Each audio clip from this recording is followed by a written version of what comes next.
Likewise, the millions of kids who devoured A Series of Unfortunate Events, the young adult mystery novels by Lemony Snicket, were seduced by a narrator whose arch persona was consciously modeled on Gorey's. Daniel Handler, the man behind the nom de plume, calls it the flaneur. When I was first writing A Series of Unfortunate Events, he says, I was wandering around everywhere saying I am a complete rip-off of Edward Gorey, and everyone said, who's that? That was in 1999.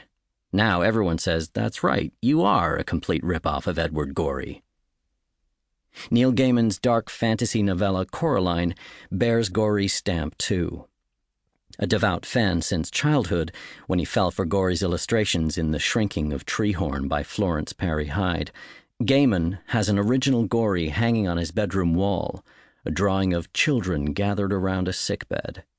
Gaiman's wife, the dark cabaret singer Amanda Palmer, references Gorey's book The Doubtful Guest in her song Girl Anachronism. I don't necessarily believe there is a cure for this, so I might join your century, but only as a doubtful guest.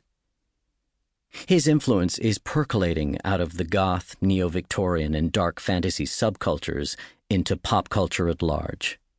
The market for Gorey books, calendars, and gift cards is insatiable, buoying indie publishers like Pomegranate, which is resurrecting his out-of-print titles.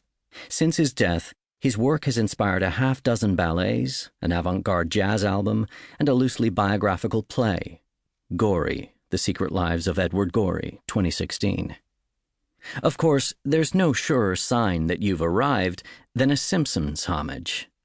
Narrated in verse, in a toffee-nosed English accent, and rendered in Gorey's gloomy palette and spidery line, the goofy, creepy playlet, A Simpsons Shows Too Short story, 2012, indicates just how deeply his work has seeped into the pop unconscious. But the leading indicator of Gorey's influence is his transformation into an adjective. Among critics and trend story reporters, Gorey-esque has become shorthand for a postmodern twist on the Gothic.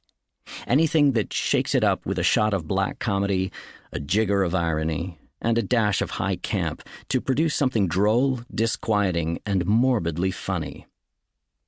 But is that all we're talking about when we talk about Gorey? An aesthetic? A style? The way we wear our bowler hats? Truth to tell, we hardly know him.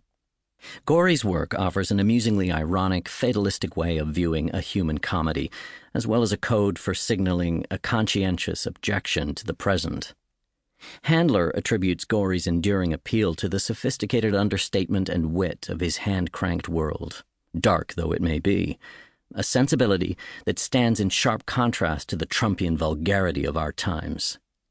The Gorey worldview that a well-timed scathing remark might shame an uncouth person into acting better seems worthy to me, says Handler. Like Handler, the steampunks and goths with Gorey tattoos who flock to the annual Edwardian ball, an elegant and whimsical celebration inspired by Gorey's work, dream of stepping into the gaslit, sepia-toned world of his stories.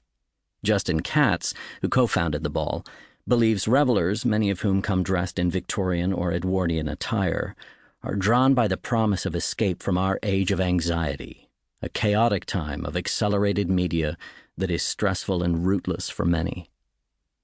Gorey, it should be noted, groaned at being typecast as the granddaddy of the Goths and would have shrunk from the embrace of neo-Victorians.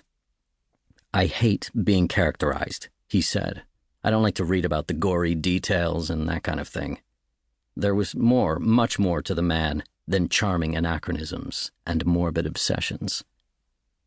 Only now are art critics, scholars of children's literature, historians of book cover design and commercial illustration, and chroniclers of the gay experience in post-war America waking up to the fact that Gorey is a critically neglected genius.